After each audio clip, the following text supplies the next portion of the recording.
Welcome back, everybody, to the Queen of TV channel. Before we get in our intro, let's get a few three things out of the way. Please watch the video to the very end. And don't forget to like, comment, and subscribe. There will be cursing and profanity. If that's not your cup of tea, this channel's not for you. And lastly, I will be giving my honest opinion about the episode and the show as a whole. Now into our intro. Welcome. I'm your host, the Queen herself, and you are the Prince and Princesses. You're either a subscriber or you are a viewer. Either way, welcome. Today we are talking about H2O Season 1 Finale, Episode 26, A Twist in a Tale. Before we get into the episode, let me cut this light on real quick to make the lighting a little better.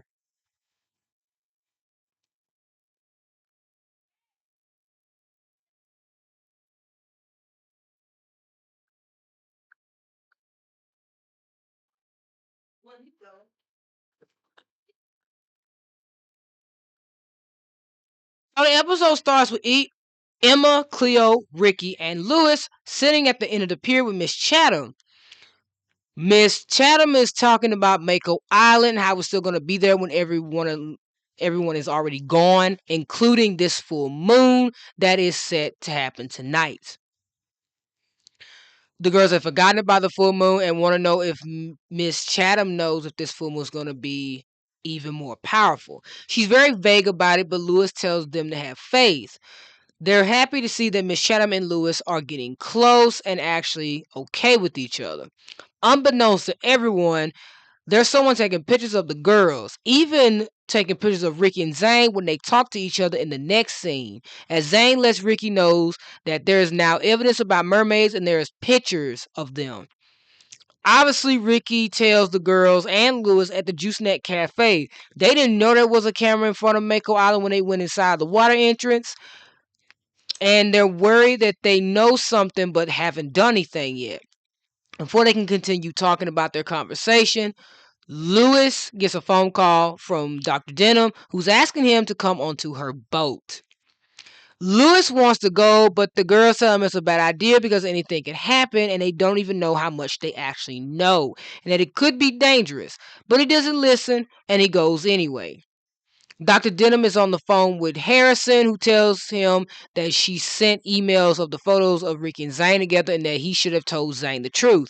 Obviously, we don't hear what he says on the phone, but we can guess that he declined and she said, fine, okay, do what you want with Zane. He is your son. Once Lewis gets on the boat, Dr. Denham talks to him about the cell sample and about Mako and research. He acts like he doesn't know what she's talking about until she shows him the photo of the girls as mermaids. Lewis denies everything and tries to leave, but they won't let him. Lewis is promptly kidnapped. They trick the girls into coming to Mako Island by texting Cleo from Lewis's phone to meet him there. They go and, well, they end up putting up metal bars in front of the entrance to the water part of getting into the cave, and now the girls are trapped. By the time they realize it's a trap, it's too late as Dr. Denham makes herself known. The girls try to get out, but they can't get through the metal bars. They go back inside of the cave where Dr. Denham is waiting, and they decide to use their powers. Now, they're taken aback because they did not know the girls had powers. Before the girls can do any damage to Dr. Denham and her henchmen, they reveal that they have Lewis held captive and they will do something bad to him if they don't comply. Zane and Harrison eventually show up, and Zane is in complete and utter shock when he sees who the mermaids are. I bet Emma wishes she didn't save his life. But Zane is even more shocked when he sees that Ricky is a mermaid. I'm guessing now all them times she told him to stop thinking about the mermaid crap is starting to come back to him and making more sense. He tried to tell Ricky and Emma this is not his fault, but it is his damn fault. He's the one that told her to go out to Mako Island, and he's the one that been shot his mouth off by mermaids. He wants to talk to Ricky alone and ask her how was all this possible. She didn't want to get into that. He also asked her why she didn't tell him. I said the same thing some episodes ago. Maybe they should just tell him, but then I understood why they didn't tell him. And where I understood with that is that this man would not shut the fuck up about mermaids. Ricky promptly tells him that that is the reason he kept shouting his mouth off about mermaids, so telling him was not an option. He says that he can fix this and prove that he is on their side. She tells him, well, do something. He doesn't know what to do and does not have an idea, so she takes that as he's not going to help them. Zane decides to leave and go back to Dr. Denham's boat where Lewis is being held at and is able to convince one of the henchmen to let him onto the boat.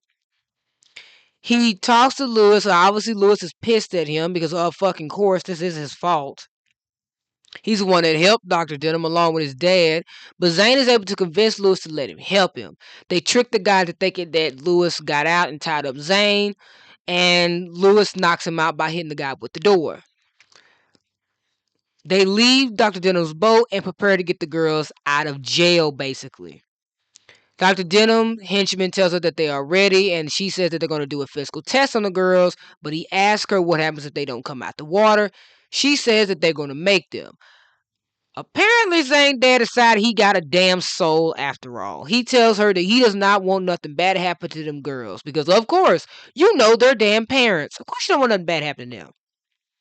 Because we both know you want to explain their mother and fathers why the fuck their kids are living in a circus. She says she understands and that they will have to do what they have to get what they want. Before they can do anything to them, Lewis is able to set up a anchor of some sorts on the metal bars to try to use a zodiac to pull it loose, and he's waiting for a countdown, basically like 10 seconds before they can. Zane comes back. He's obviously welcome back, and Zane walks up to the girls who tell him that they are very upset with him, and especially Emma, who's known Zane since they were 3 years old. I can't believe that. That's crazy. I didn't know. I still can't believe that they've known each other that long. The many times I hear they've known each other since they were 3 years old, I'm like, y'all know each other since y'all were toddlers. You know what type of man this man is. Why are you still conversating with him? I just don't get it. I'm guessing family business. But I digress. He tells them to wait. They think it's a trick, and he said it's not. Lewis keeps using the Zodiac to try to pull onto the metal bars as hard and as fast as he can to get them out of there. Before Dr. Denham and them can actually test on the girls, once they get ready to, the metal bars finally break free and the girls are able to escape. Obviously, Dr. Denham and Harrison realize Zane had something to do with this. Zane defends his actions, even telling his father what he actually lost. He tells his father that he lost him as a son, and he walks away from him. After Dr. Denham and then realize that the plan is a bust, they have to think of something else.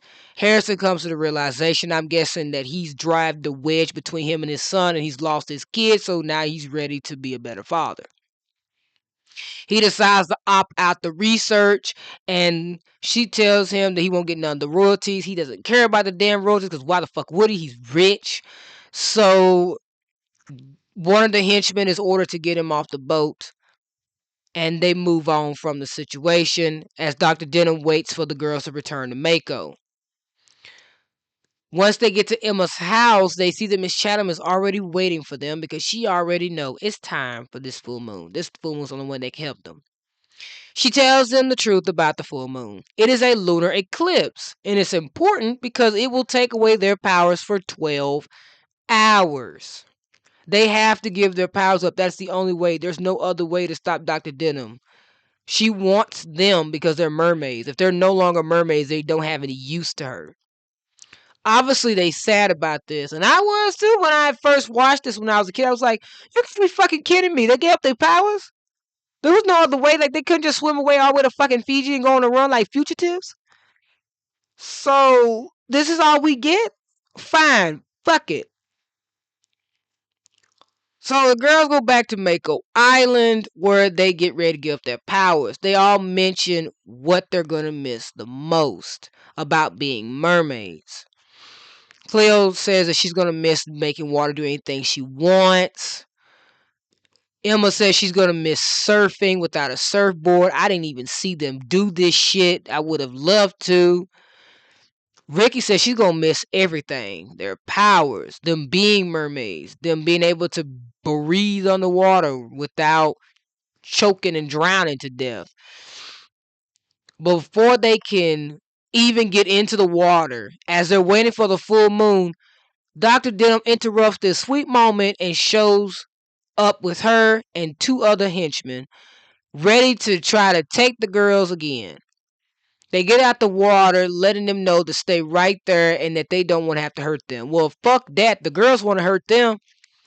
Cleo uses a big giant stream of water to knock one dude dead in his chest, flat on his ass.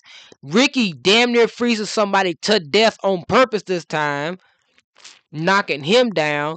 Before they can do anything to Dr. Denham, she retreats. She tries to convince the girls to work with her because it could benefit them. Well, they don't want to hear it. The moon appears and it's ready for them to jump in. The girls tell Dr. Denham they finna give up everything, their powers, all of it. She said, "Why would you give that up?" They said, "Because of people like you." They jump in the moon pool and they give up their powers. They are no longer mermaids.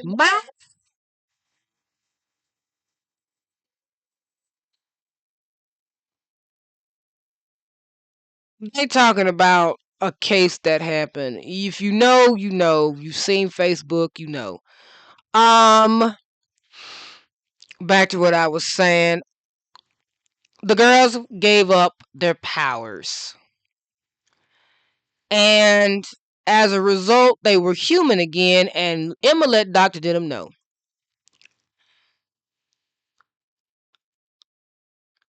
There's nothing here for you. It's over. Go home.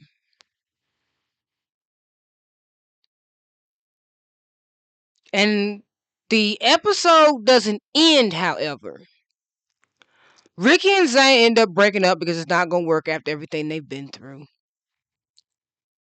And his dad and him apparently on good terms. They worked it out. Zane's going to go to boarding school, so that's the end of that. So yeah, Zicky breaks up for now. Ricky goes to the beach where she tries to enjoy the water and ends up turning into a mermaid.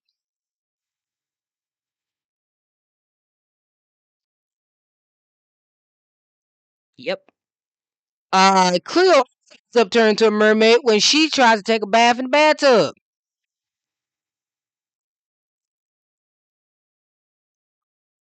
They try to go warn Emma, but it's too late. She'd already jumped in her swimming pool in her backyard and turned into a mermaid. They don't understand because they did exactly what Miss Chatham said. Lewis enlightens them. He says that Miss Chatham actually told him that the full moon would only take away their powers for 12 hours. That it wasn't supposed to take away their powers forever. He also says that she told him not to tell them, but that not telling them would make it seem like they're generally giving up their powers, and if they believe it, Dr. Denham would believe it. Dr. Denham believed it, and so did they, but they're upset because Lewis did not tell them.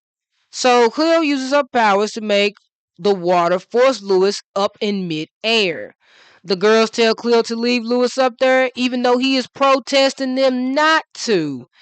And as a result, Cleo listens to her friends and not Lewis. She ends the episode with saying, "No one messes with mermaids." Now we're done with the recap. Let's get into my review. Child, the nerve of that man. After you deliberately wanted to destroy a whole island, you telling me all of a sudden you don't want anything to happen to three teenage girls only because you know how it would hurt their families. Dude, let's not get it twisted. Let's not get it twisted. If Zane and his father did not personally know Emma, Cleo, and Ricky, I am pretty sure they would have not batted a fucking eyelash to put these people in fish tanks. Let's get it straight, okay? There's no fucking way. This man can all of a sudden want to turn over a new fucking leaf after spending what 25 episodes of being an ass? No, you don't redeem him like this. He's not redeemable. I don't forgive him. Not one bit. Dr. Denham is a fucking menace. Like, she's kidnapped four teenagers. She's threatened to hurt one physically and probably kill him. And then she's willingly to forcefully test on three girls without no fucking remorse at all. So I'm like, absolutely not. Fuck. Like, these people are garbage. Where are the police? Why did no one call the damn police? This is not right. I'll be telling my parents immediately. I got kidnapped.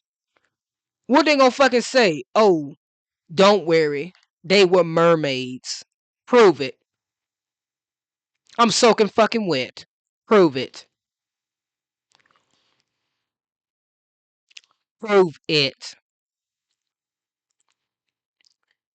I'm kid you not. I'm glad they did not have to give up their powers. It is a sad episode though, because it's the last time we see Mrs. Chatham because we never see her again. I guess they felt like she wouldn't be no use for them for season 2, considering there's no telling how long they were actually mermaids and how long they had their powers, or that the actress had other projects. But you know what? It is what it is. At least her and Lewis on good terms. Lewis has got to stop doing this whole thing where everything to him seems like it's not that big of a deal. Like, he could have not gotten kidnapped if he had just listened to the girls and not went. You literally are a liar fucking ability at this point. On top of that, they of course knew. The reason why they don't come out and look for you guys is because shit, it's not like they can walk up your parents and be like, oh, your kids are mer people. That's why they don't touch water and show them fucking pictures. As if their parents are gonna let them test on them. They at least gonna ask them what is going on. They're not gonna let them take their kids. And plus, they don't want nobody to know about this because they want the money for themselves. Because that's all this was about. It's about getting some fucking money off of them. Zane, you know damn well this was your fault. It's not all your fault. Ricky shouldn't have been shouting her mouth off you about Dr. Denham and her research. You wouldn't have got into deep.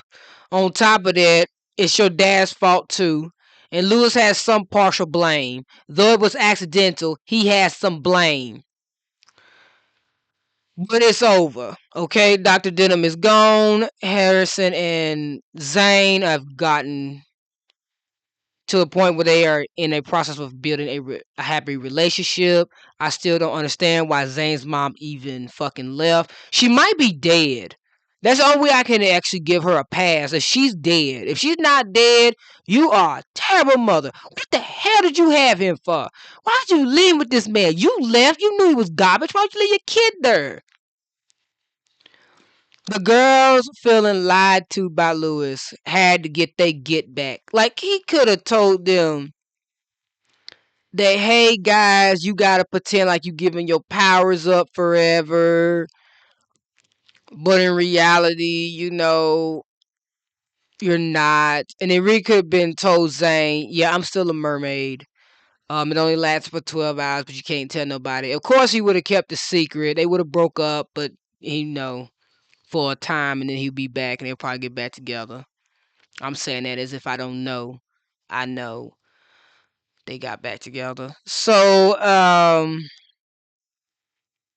at least everybody's all right. The girls are safe. Damn, that was scary.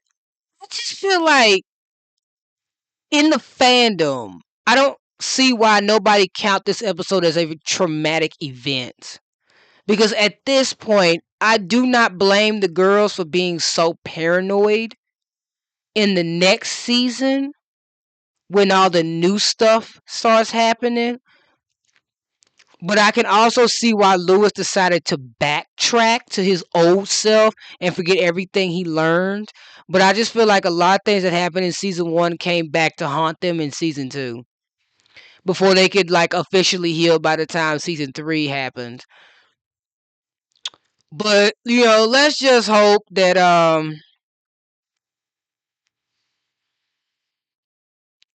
season two gives our girls and Lewis a reason to stick together. Hopefully they don't forget everything Miss Chatham taught them. And that they learn not to keep secrets. And they actually work throughout their problems. I'm saying this as if I had not watched season two, and I have. And I can guarantee you that there's some stuff they did listen to and some stuff that they didn't listen to. But we'll get to that when we talk about season two. I have decided that I will actually be doing season two soon. I'm not going to say when, but it's coming. Either way, that's all I got for you guys. And I will see y'all Thursday because, like I said, there's no videos tomorrow. We are done. It is 8:04. I have to take my medicine so I can go to bed. Well, with that being said, I really hope you guys enjoyed the content. Watch the full episode and then come back here and tell me what you think of the episode. Did this episode give you fucking anxiety? Because the previous episode and this episode gave me anxiety when I first watched this. And when I looked back at the episodes to try to remember everything to do this recap and review, that same pit of anxiety came back. I swear to you, this shit gives me anxiety. Even though I know for a fact they would have been alright. It still affects me. But like I said, I hope you guys have a wonderful day. Have a blessed day. And if no one's told you this today, I love you. If no one will tell you this tomorrow, I'm telling you now, I love you. I will see you guys Thursday because you already know. This can't be the last time we see each other. It's just one day. We'll be back again. Until then, bye guys and kisses.